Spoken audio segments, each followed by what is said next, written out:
Lockdown ముందు నుంచి కూడా నేను ఒక నార్మల్ డాన్సర్ కొరియోగ్రాఫర్ తెలుసు అప్పటికి మామనార్ జిల్లా ఉమ్మడి మామనార్ జిల్లాలో ప్రతి ఒక్క దగ్గర షోస్ చేస్తోని సో అట్లా అందరికి తెలుసు బట్ అంత ఫేమ్ కాదు ఫలానా ఈ అబ్బాయి డాన్సర్ అది అని చెప్పి గుర్తింపు లేకుండే సో నా అదృష్టానికి లాక్డౌన్ వచ్చింది అదృష్టం అంటే లాక్డౌన్ చాలా మంది నష్టపరిచింది కొంతమందికి లాభం జరిగింది సో నాకైతే ఒక మంచి వేన్ చూపించింది ఓకే ఆ టైంలో మీ సాంగ్స్ హిట్ అయ్యాయి నా కెరీర్ స్టార్ట్ అయింది అక్కడ ఓకే మీరు లాక్డౌన్ లోనే ఈ సింగింగ్ అనేది స్టార్ట్ చేశారు అయితే ఓకే ఈ ఫస్ట్ 3 సాంగ్స్ రిలీజ్ చేశారు అన్నారు కదా అవి కూడా ఫోక్ సాంగ్స్ అవునండి ఓకే అసలు మీకు ఈ ఫోక్ సాంగ్స్ వైపు ఎలా ఇంట్రెస్ట్ వచ్చింది డాన్స్ నుంచి అటు సైడ్ ఎందుకు వెళ్ళారు మరి బేసిక్లీ నేను మా దగ్గర కొంతమంది ఇన్స్పైర్ ఉన్న వాళ్ళు ఉన్నారు నేను వాళ్ళని చూసి ఇన్స్పైర్ అయినా ఓకే సో జంగిరెడ్డి అన్న అని చెప్పేసి ఆయన ఫోక్ సింగర్ ఓకే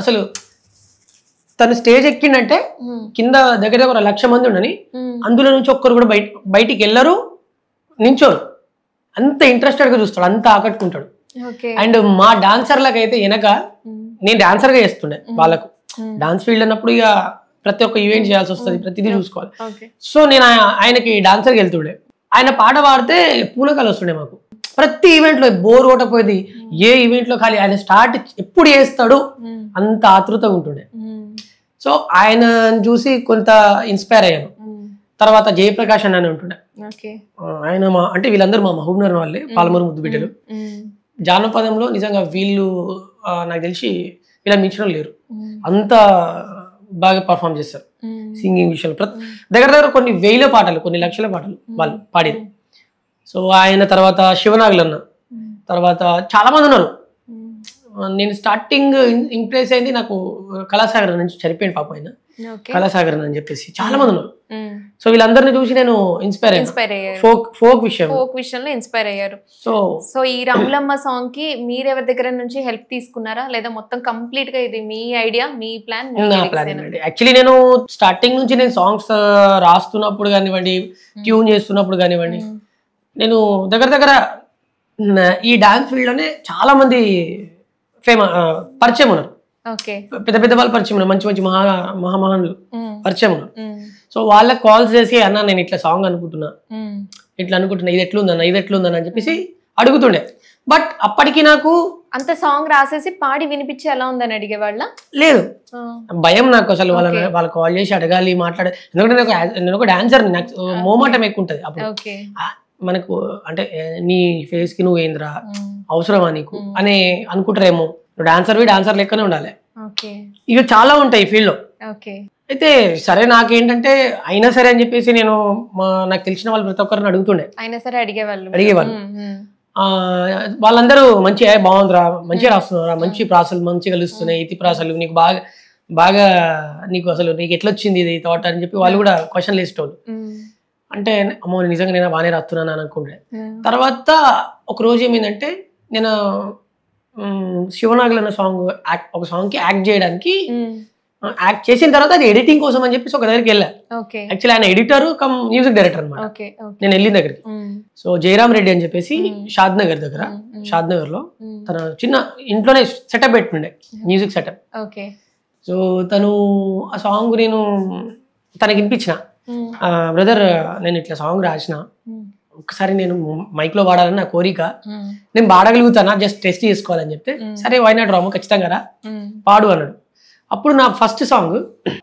చిటాపటా చింతాకు వాన నీ రూపముంది నా గుండెల్లోన నువ్వంటే ప్రేముంది చానా నీ మనసులో ఉన్నది నేను కానా నీ మాయ మాటలొద్దు ఎన్నో విన్నా నీకంటే తెలివి ఉంది నాకు చానా మా అమ్మ నాన్న విన్నరంటే సిన్న నీకు లగ్గం ఇంకా తప్పదంటున్నా సో ఇది నా ఫస్ట్ సాంగ్ ఇది మీ ఫస్ట్ సాంగ్ ఓకే నైస్ చాలా బాగుంది సో ఈ సాంగ్ నేను పాడిన తర్వాత తను నిజంగా షాక్ అయ్యాడు చాలా బాగుంది బ్రదర్ సాంగ్ అండ్ నీ వాయిస్ కూడా స్టూడియో వర్షన్ వాయిస్ నీ వాయిస్ చాలా బాగుంది నువ్వు ఇంత భయం లేకుండా ఏదో పెద్ద సింగర్ లెక్క పాడుతున్నావు అని చెప్పి అనేసరికి నాకు కూడా కొంచెం బూస్ట్ ఇచ్చినట్టు అయింది so thank you thank you brother అని చెప్పి అక్కడ వచ్చి నేను కంటిన్యూగా తన స్టూడియోకి వెళ్ళడము ప్రాక్టీస్ చేయడము అంటే మైక్ దగ్గర పాడడం ఎట్లా అని చెప్పి దాని తర్వాత నేను కొద్దిగా హైదరాబాద్ సైడ్ రావడము, దాని తర్వాత నేను గమ్మతి గమ్మతి అని చెప్పి సాంగ్స్ చేయడం. మీరు ఇప్పుడు చెప్పింది హైదరాబాద్ లో కాదా? లేదండి, స్టార్టింగ్ నేను షాద్నగర్ లో యాక్చువల్లీ నేను పాడింది. ఫస్ట్ సాంగ్ పాడిన తర్వాత నాకు ఫస్ట్ ఎంకరేజ్మెంట్ ఇచ్చింది అంటే అమౌంట్ పెట్టి ప్రొడ్యూస్ చేసింది. నేను డాన్స్ నేర్పించిన పిల్లలు ఉంటారు, ఒక 15 మంది పిల్లలు, వాళ్ళకందరికీ తను బాబు అని చెప్పేసి నాగర్ కర్నూలు వాళ్ళది బాబు అని ఆయన. నిజంగా ఎంత మంచి మనస్తత్వం అంటే నన్ను ఒక సొంత బ్రదర్ కంటే ఎక్కువ చూసుకుండే. సో ఆయన ఆ టైంలోనే దగ్గర ఒక 40-45,000 అట్లా నా కోసం ఖర్చు చేసింది. అసలు అప్పుడు నాకు ఆ 45,000 అంటే ఒక 4 lakhs అబోవ్ ఆ టైంలో. నా సిచ్యువేషన్ అట్లా ఉంటుండే. ఇక మంచి హ్యాపీ అనిపించింది అక్కడ అమౌంట్ పెట్టి ఒక ఆల్బమ్ తీసి. మా ఫ్రెండ్ సాదిక్ అని ఉంటుండే, ఎంఎస్ అడ్డా వాళ్ళది ఛానల్, తనతో పాటు నేను కొలాబ్ అయ్యి చేద్దామని ఫిక్స్ అయ్యి చేసాం. సాంగ్ సక్సెస్ఫుల్ గా షూట్ అయిపోయింది, చేసినాం, చాలా హ్యాపీ అనిపించింది, మంచి చేసినాం. తర్వాత మా ఫ్రెండ్స్ కూడా చాలా సపోర్ట్ చేసేదాన్ని. అది అయిపోయిన తర్వాత కంటిన్యూగా ఇట్లా నవీన్ జే అన్న దగ్గర మ్యూజిక్ డైరెక్టర్, తన దగ్గర నా సంక్రాంతి సాంగ్ అకేషన్ సాంగ్ చేసిన, అది చాలా బిగ్గెస్ట్ హిట్ అయింది. అంటే మా ఊర్లో దానికోసం చాలా హెల్ప్ చేశారు. అసలు సాంగ్ విని మా ఎమ్మెల్యే కానివ్వండి, ఎంపీ కానివ్వండి, వీళ్ళందరూ నాకు అమౌంట్ ఇచ్చి ఎంకరేజ్ చేశారు ఆ టైంలో. తర్వాత మా ఊర్లో కోలాటం టీం ఉంటుంది, నేను నేర్పించిన వాళ్ళు, వాళ్ళంతా కూడా చాలా మంది సపోర్ట్ చేశారు. నిజంగా ఆ రోజు ఒక పెద్ద పెళ్లి జరిగితే ఎట్లుంటుందో ఆ వైపు ఉన్నది ఆ రోజు. నేను ఇప్పటికి మర్చిపోలేను అసలు అది ఆ సాంగ్. దాని తర్వాత గమ్మతి గమ్మతి అని చెప్పి సాంగ్ చేసిన.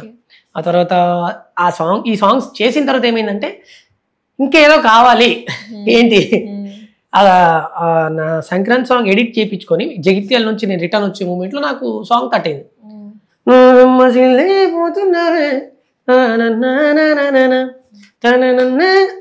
ఈ టైప్ లో ట్యూన్ వచ్చింది, నేను అది రికార్డ్ చేసుకున్నా. హైదరాబాద్ వచ్చేసరికి అది సాంగ్ అయిపోయింది, అంటే పల్లవి వరకు అయిపోయింది, హుక్ లైన్ వరకు అయిపోయింది. అసలు అది ఎట్లా వచ్చిందో నాకే తెలియదు, ఫ్లోలో జర్నీలో వచ్చిందా మీకు? అవునండి, మా ఫ్రెండ్కి వినిపించిన, వాడు ఫ్లాట్ అసలు ఎట్లా వచ్చింది నీకు థాట్ అన్నాడు. సినిమా సాంగ్ ఎక్కువ ఉంది, మస్తు అనిపించింది అని అన్నాడు. సరే అని చెప్పి అక్కడి నుంచి స్టార్ట్ అయితే నేను ఎక్కడికి వెళ్ళినా ఆ సాంగ్ వినిపిస్తే వేరే లెవెల్ రెస్పాన్స్ వచ్చింది. సో ఈ సాంగ్ నాకు హోప్ ఇచ్చింది గట్టిగా. నాకు అప్పుడు జస్ట్ 100K అంటే 1 million లెక్క, నాకు 100K వ్యూస్ అంటే 1 million లెక్క. సో 1 million వ్యూస్ అయితే ఖచ్చితంగా కొడతాయి ఈ సాంగ్ తోటి అని చెప్పేసి మైండ్ లో ఫుల్ ఎక్సైట్మెంట్ తోటి ఉండే. సో ఇప్పుడు కట్ చేస్తే అది 240 million వ్యూస్.